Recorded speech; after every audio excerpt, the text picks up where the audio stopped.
할렐루야. 오늘 이 시간에 제목은 생명의 복을 구하는 자의 삶이라는 제목입니다.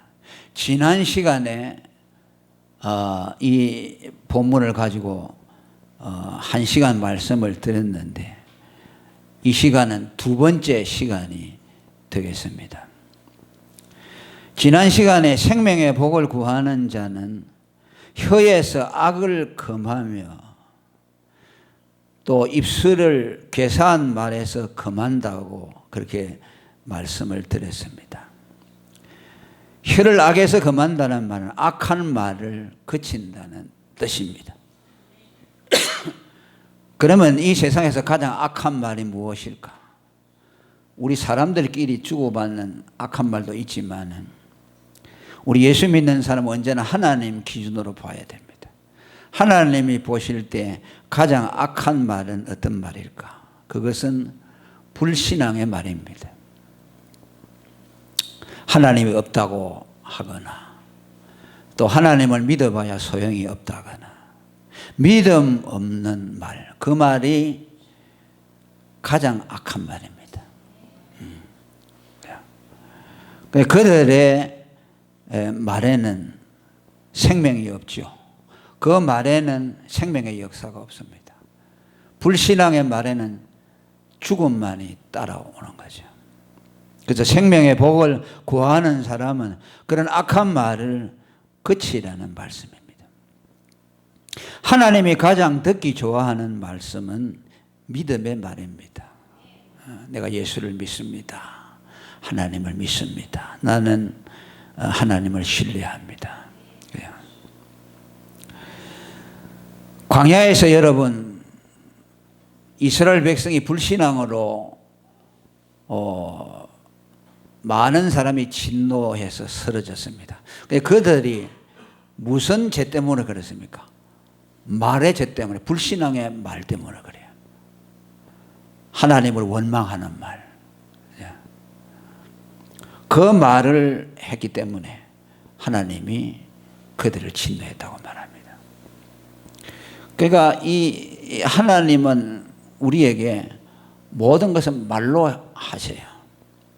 하나님 자신이 천지 만물을 창조할 때도 말씀으로 하셨죠.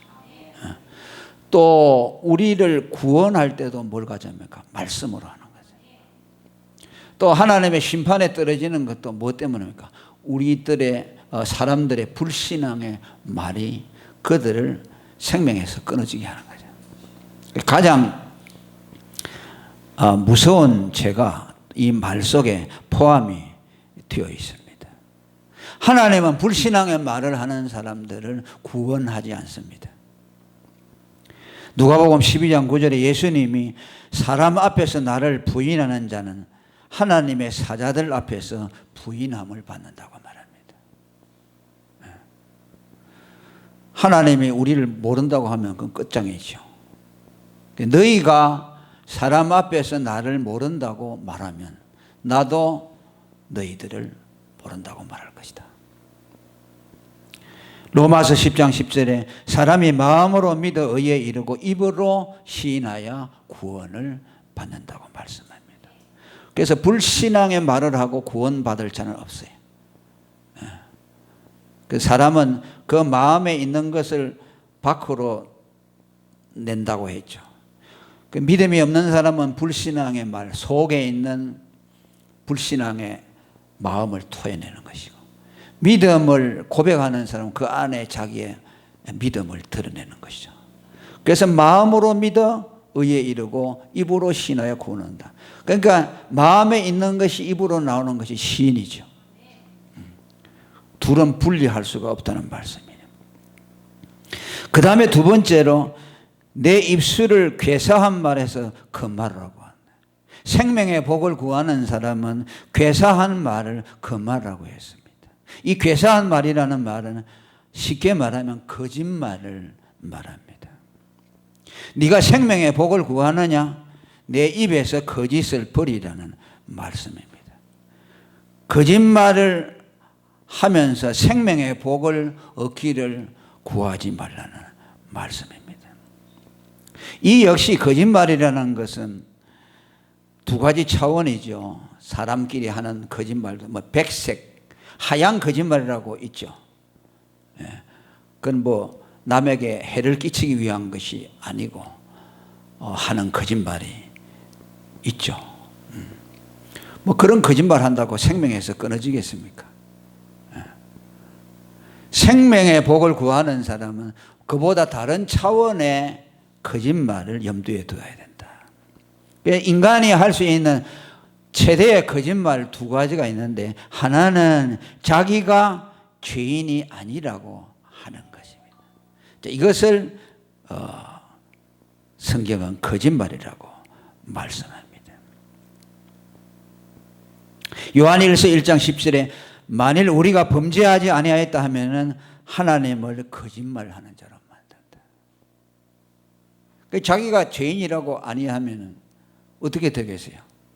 예수를 안 믿겠죠? 예수를 안 믿으면 생명의 복에 들어갈 수가 없죠.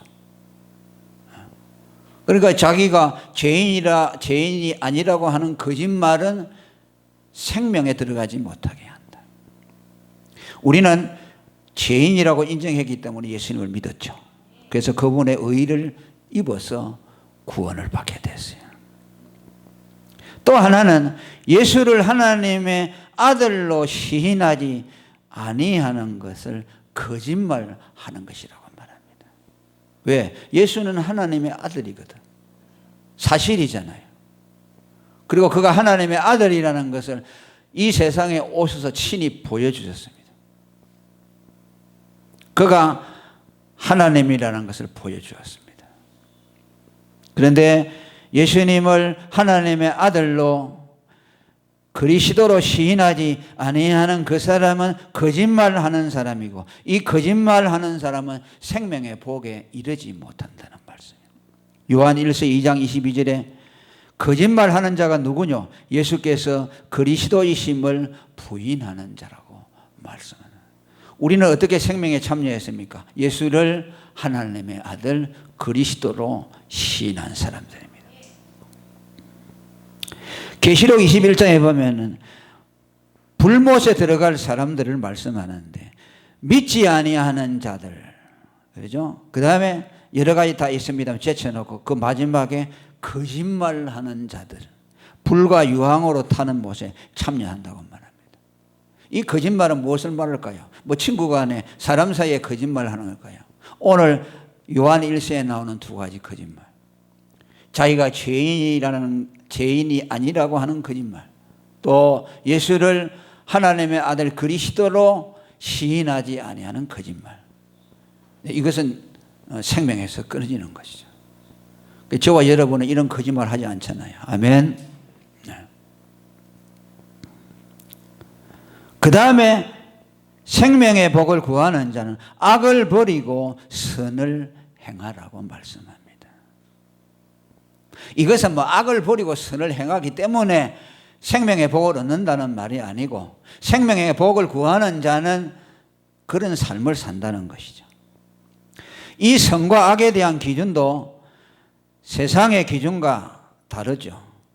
이 선악의 기준도 하나님이 우리에게 주신 기준에 따라서 판단해야 합니다. 요한복음 16장 8절에 성령이 오시면은 죄와 의와 심판에 대해서 새로운 기준을 너희에게 말해준다고 했어요. 그가 온다는 말은 성령이죠. 전에는 죄라고 여겨지지 아니하던 것들이 죄라는 것을 알게 된다는 거죠. 또 전에는 가장 큰 죄라고 여겨졌던 것들이 작은 죄라는 것을 알게 된다. 그게 뭐예요? 의에 대해서, 죄에 대해서, 심판에 대해서. 그러면서 9절에 뭐라고 말합니까? 죄라는 것이 뭐냐? 나를 믿지 아니하는 것이 죄다. 제일 큰 죄는 뭡니까? 예수 안 믿는 죄가 제일 큰 죄. 그 다음에 의에 대해서라면 내가 세상에 더 이상 있지 아니한다. 그건 뭡니까? 예수가 없다. 의를 말하면서 예수가 없다는 말은 예수가 곧 의라는 말씀이죠. 내가 떠나가는 것이 곧 의가 떠나가는 것이다. 그러면서 의에 대한 기준을 새롭게 설정해 주었습니다. 그러니까 예수 믿는 것이 하나님 보시기에 가장 하나님이 기뻐하시는 일이고, 하나님이 가장 싫어하는 악은 무엇이냐? 그것은 예수 그리스도를 믿지 않는 것이다. 그 히브리서 3장 12절에도 악심을 뭐라고 말할까? 믿지 아니하는 것을 악한 마음이라고 말해요. 예수를 믿지 않는 마음이 가장 악한 마음이고, 그건 사단이 갖다 주는 마음이에요. 실제로 그러잖아요. 예수 왜 못 믿습니까? 사단이 못 믿도록 하기 때문에.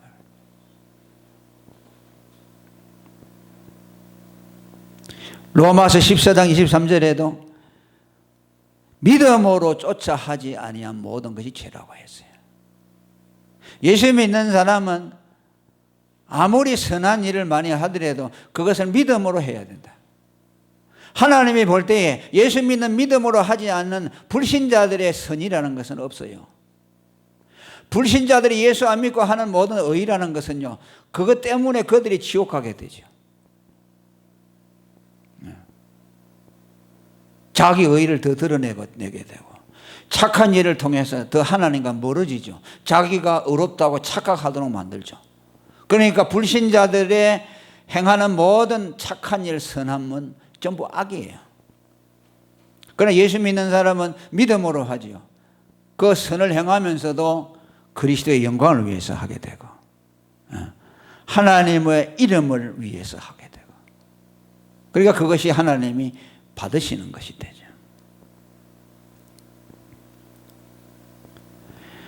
선에 대한 기준도 분명히 말씀했습니다. 선한 선생님이여 라고 어떤 부자가 예수께 나와서 말씀했을 때, 왜 선한 일을 내게 묻느냐? 선한 이는 오직 하나님 한 분뿐이다. 너희가 선을 구하느냐? 하나님에게서 찾으라고 말합니다.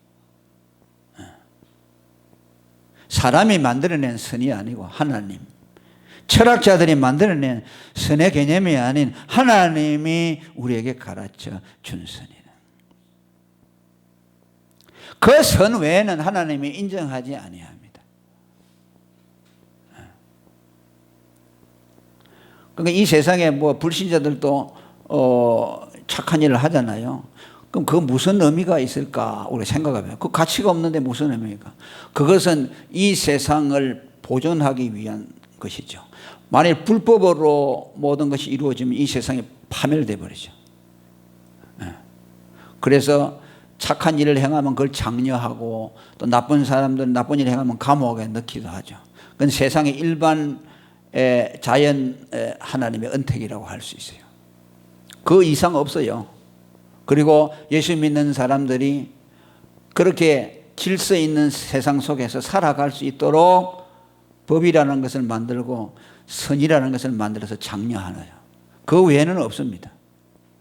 그 자체로서는 가치가 없어요.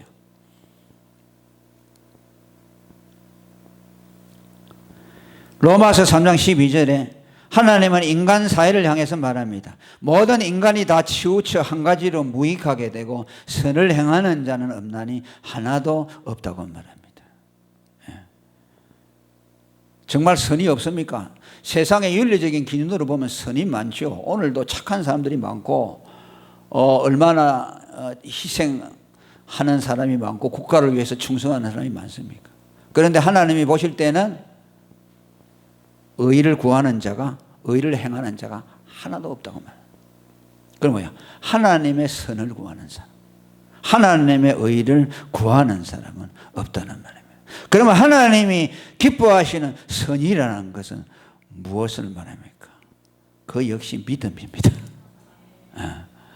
저 목사는 맨날 믿음만 얘기하느냐? 그거밖에 없어요.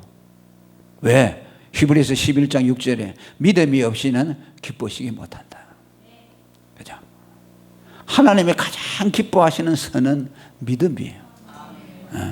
믿음, 그리스도를 믿고 그리스도 예수를 하나님의 아들로 믿고 모든 것을 믿음으로 예수님을 위해서 살고 행하는 것.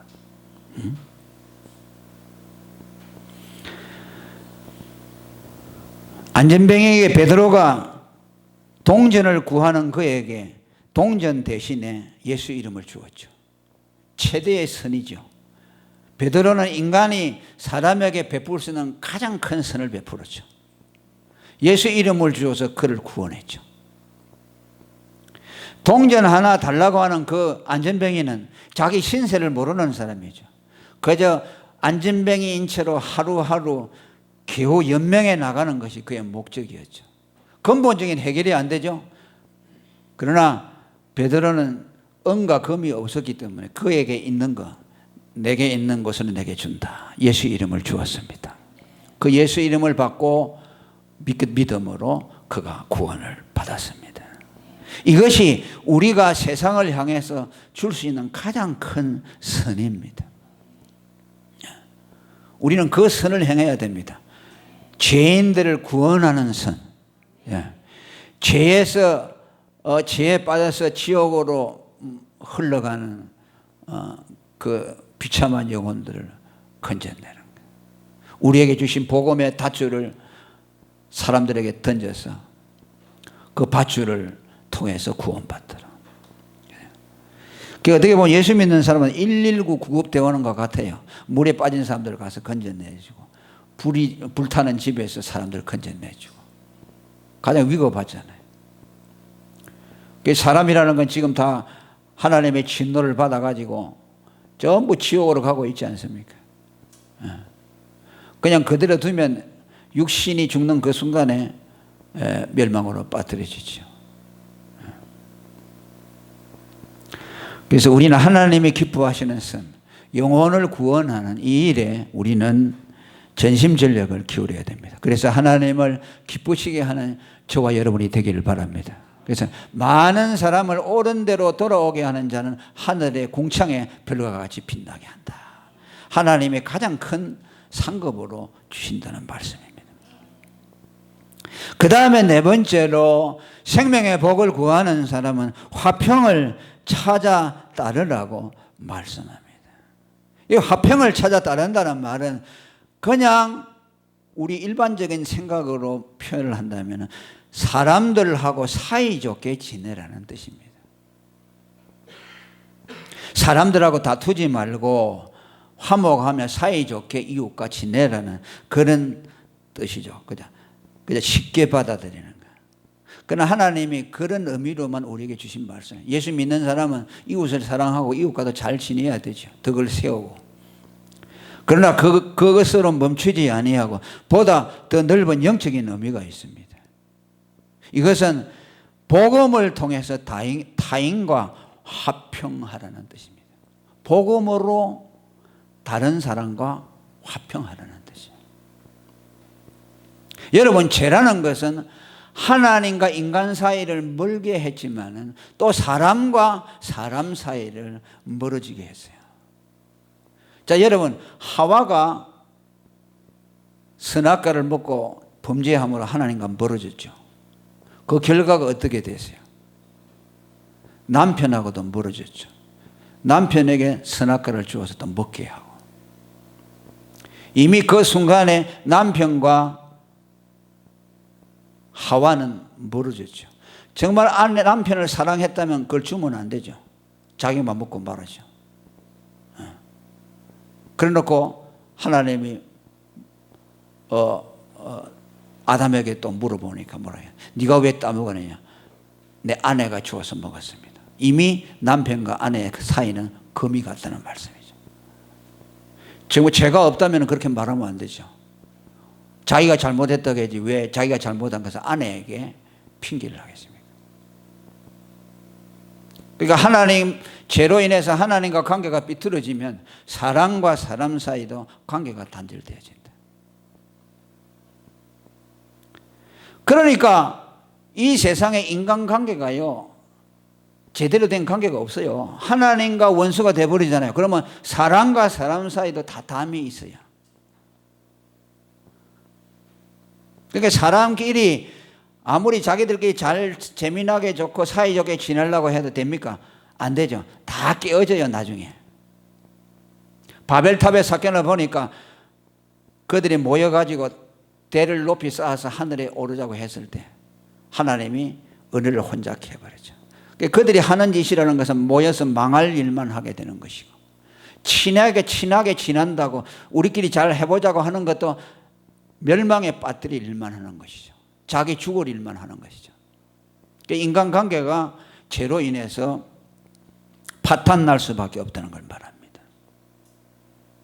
그러니까 사람과 사람이 화목하고 잘 살게 되려면 내가 예수를 믿는데 상대방이 예수를 안 믿는다 그러잖아요. 그러면 두 사람은 절대로 가까워질 수가 없어요.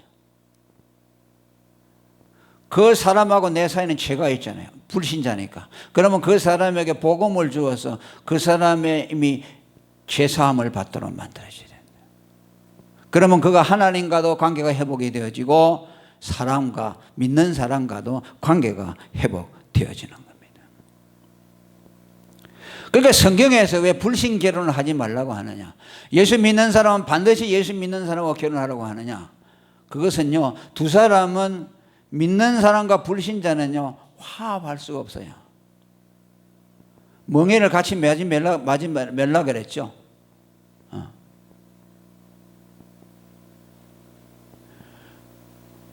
어떤 사람은 내가 불신자니까 예수 믿기도 전도해가지고 한대. 그게 보통 어려운 일이 아니야.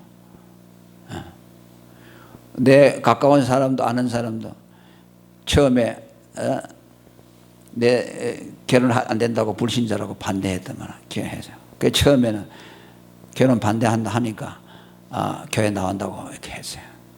그 뭐 집사도 되어 나 그러더만요. 교회 열심히 다니더만 그 다 헛살로 돌아가 버려요. 교회도 안 나간다 말이에요. 그 부부가 한 집을 뜯고 살고 평생을 같이 살을 맞대고 살지만은 믿음 없는 사람은요 하나가 안 돼요. 영적으로 하나가 안 돼요. 마태복음 10장 36절에 원수가 내 집안 식구라는 말은 뭡니까? 예수 믿는 사람하고 안 믿는 사람이 사는 것은 서로 하나가 안 된다는 말씀이에요. 뭐 경제적인 문제를 가지고 의논을 할 때는 마음이 하나가 되겠죠. 예. 이 세상을 살아가는 데는 서로 힘을 합하고 할 수 있겠죠. 그러나 영적인 문제에 딱 들어가면 그때는 쫙 갈라지는 거죠. 우리 이렇게 하면 돈 벌어야겠다 뭐 이렇게 해보자고. 그럼 둘이 마음이 맞는 거죠. 앞으로 우리가 어떻게 할까? 이렇게 살자. 세상적인 지혜를 모으는 데는 마음이 하나가 될 수 있죠. 그러나 영적인 문제 딱 들어가면 뭐예요? 딱 등이 돌아서는 거예요. 그건 어쩔 수가 없잖아요. 왜? 세계가 다르잖아요. 불신자는 어둠에 속하 있고 마귀의 지배를 받는 사람이고. 말이 안 통하는 거죠. 그래서 예수님이 원수라고 했어요. 에베소 2장 14절에 바울 사도도 동일한 말씀을 합니다. 현대인의 번역에 쉽게 표현했습니다. 예수님은 우리의 평화가 되시는 분이십니다. 그분은 유대인과 이방인을 갈라놓은 담을 흘어서 둘이 하나가 되게 하셨습니다. 그들을 원수로 만들었던 계명의 율법을 예수님이 자신의 육체적인 죽음으로 폐지하신 것은 유대인과 이방인을 자기 안에서 하나의 새로운 백성으로 만들어 화목하게 했다. 인간이 범죄함으로 다 사람끼리 갈라졌어. 원수지간이 됐다. 그런데 예수님이 화목제물이 되어서 그들과 하나님과 하나가 되게 하고 사람과 사람 사이에 하나가 되게 만들었다고 말씀합니다.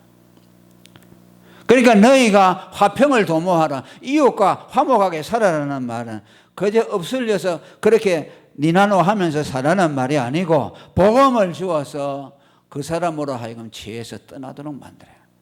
그래야만 너가 그 사람과 화평할 수가 있다. 예수님이 그렇게 했잖아요. 화목제물로 오셔서 하나님과 우리 사이를 화목하게 하시고, 그리고 우리 역시 예수님이 우리에게 주신 그리스도의 의, 그 복음을 사람들에게 주어서 하나님과 화목하게 하고 또 그 사람과 나와 화목하게 하도록 하나님이 그 사명을 우리에게 주셨습니다. 그래서 고린도후서 5장 18절에 뭐라고 했습니까? 저가 그리스도로 말미암아 우리를 자기와 화목하게 하시고 또 우리에게 화목하게 하는 직책을 주셨다. 아멘. 예수님이 화목자가 돼서 원수된 하나님과 우리 사이를 화목하게 하고 또 예수님이 가졌던 그 화목의 직책을 우리에게도 주었다는 거죠. 너희에게 복음을 주니까 그 복음을 가지고 내가 했던 것처럼 사람들과 하나님, 원수되었던 두 관계를 화목시키는 일을 하라. 이게 우리 사명입니다. 이것이 우리가 목숨이 있는 날까지 이 세상에서 해야 될 일입니다. 마태복음 5장 9절에도 팔복에 대한 말씀을 하면서 화평케 하는 자는 복이 있나니 저희가 하나님의 아들이라 일컬음을 받을 것이요. 할렐루야. 하나님의 아들은 어떤 사람이냐? 화목을 도모하는 사람이다. 복음으로서 다른 불신자와 화목하고 또 그가 하나님과 화목하도록 하는 사람. 그 일을 하면 너희가 하나님의 아들이라는 증거를 가졌다는 말씀이에요. 그리고 마지막으로 이러한 생명의 복을 구하는 의인의 삶을 사는 사람에게는 하나님께서 자신의 친밀함을 우리에게 보여주신다고 말씀합니다. 그 15절이죠. 다 같이 읽어봅니다. 시작. 여호와의 눈은 의인을 향하시고 그 귀는 저희 부르짖음에 기울이시는 도다. 아멘.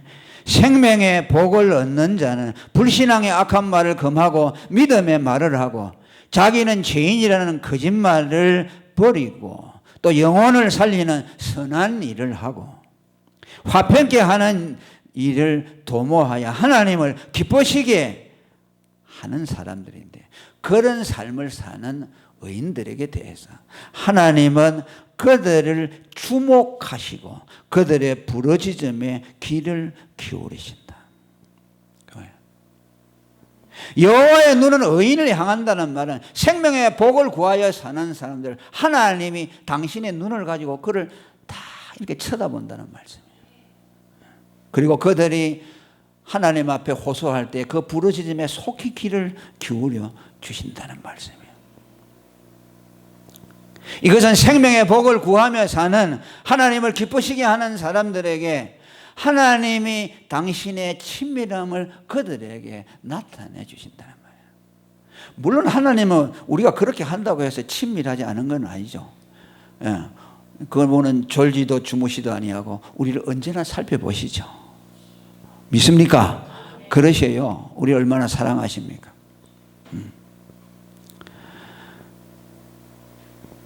우리가 예수 믿고 얻은 구원은 흔들림이 없고, 우리가 하나님을 향해서 뭐 대단한 일을 한다고 해서 하나님이 우리에게 뭐 더 사랑을 주거나 그러지 않아요. 이미 우리는 하나님의 최고의 사랑을 다 받아버렸어요. 우리가 또 하나님 앞에 뭐 좀 잘못하고 하나님 실망하게 한다고 해서 뭐 관계를 단절시키거나 또 우리를 사랑하지 않거나 그러지도 않아요. 변함없이 사랑합니다. 우리는 하나님의 사랑을 받을 수 있도록 우리가 할 수 있는 일, 지금보다도 하나님의 더 사랑을 받아내기 위해서 우리가 할 수 있는 일은 없어요. 아무것도 없어요. 이미 완전한 사랑을 받아버렸어요. 어떤 노래 보니까 완전한 사랑이라고 있죠. 그런데 오늘 이 말씀은 무슨 말입니까? 하나님의 인격자이기 때문에 우리를 변함없이 사랑하시고 더할 수 없이 사랑하시지만, 우리가 그분에 대한 친밀함을 드러내고 그분을 기쁘시게 하려고 하면 또 그분도 우리에게, 우리를 이미 사랑하지만은 또 그분의 친밀함을 우리에게 나타내서 내가 너를 사랑한다 하는 것을 더 실감하도록 만들어 주신다는 거예요. 잠언서 8장 17절에 보면 나를 사랑하는 자들이 나의 사랑을 입는다고 했죠. 이것도 제가 여러 번 설교했습니다. 이 말을 잘못 해석해서 내가 하나님을 사랑해야 하나님을 나를 사랑한다, 그런 인간적인 무슨 공로를 말하는 것이 아닙니다. 하나님은 인격자이기 때문에 서로 주고받는 사랑을 하기를 원한다는 뜻이야. 우리를 구원해 줬으니까 아이고 하나님 감사합니다, 나 같은 이 죄인을 살려주셨어요. 그러니까 너무 고마워요. 나도 주님 사랑할게요. 그러면서 주님을 사랑하잖아요. 그러면 또 주님이 그걸 보고서 아이고 네가 철이 들었네. 그러면서 주님은 당신의 친밀함을 또 다 나타낸다. 자, 우리가 예를 들어 봅시다. 우리가 하나님 말씀 버리고 내 멋대로 사는데 하나님이 우리를 사랑하지만 그 사랑을 우리가 깨닫겠습니까? 그런 사람은 하나님이 와서 사랑의 음성을 들려줘도 못 들어요. 세상에 마음이 뺏겨 있기 때문에. 그러나 내가 마음이 하나님께 전심으로 향해 있는 사람은 주님이 와가지고 조금만 속삭여도 그걸 알아차리잖아요. 그런 의미예요.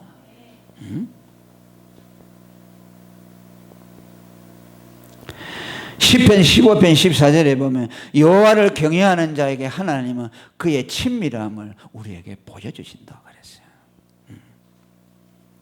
그래서 부모 자식도 그러잖아요. 우리 뭐 상가 오래다 보면 부자 유친이라고 했는데 부모와 자식은 끊을 수가 없죠. 속을 썩이도 애물단지로 사랑하죠. 야 이놈아 나가라 니 내 새끼 아니라고 하지만은 또 나가면은 저놈이 어디 가서 밥이라도 제대로 먹나 지금 밤에 어디 가서 자나 걱정하죠. 애물단지지요.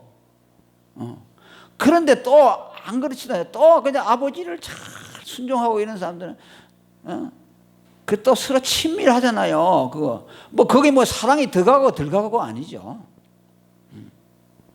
부모가 자식을 보는 것도 가죠.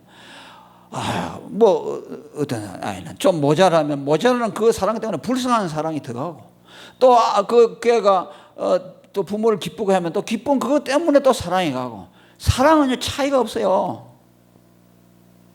똑같아요. 못나면 못나는 그게 사랑이 더 가고 아프면 아픈 사랑이 더 가고 또 이쁜 짓 하면 이쁜 사랑 그것 때문에 또 사랑이 가고 그러니까 10손가락 깨물어서 안 아픈 손가락이 없다는 것이죠. 하나님도 그와 같아요. 그러나 또 거기 그런 것이 있다고 말이에요. 여러분들 무슨 말인지 알겠죠? 그래서 하나님은 생명의 복을 구하고 하나님을 기쁘시게 하는 사람에 대해서는 당신의 친밀함을 보여주셔서 이렇게 다 쳐다보시고 그 말이에요. 여호와의 눈은 의를 향하시고 아이고 그 다음에 제가 무슨 소리를 낼 때 아주 빨리 귀를 기울여 주시고 그렇게 사랑을 나타내신다는 말입니다.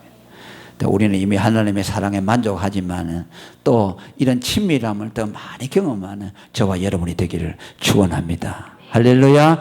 통성으로 기도하겠습니다.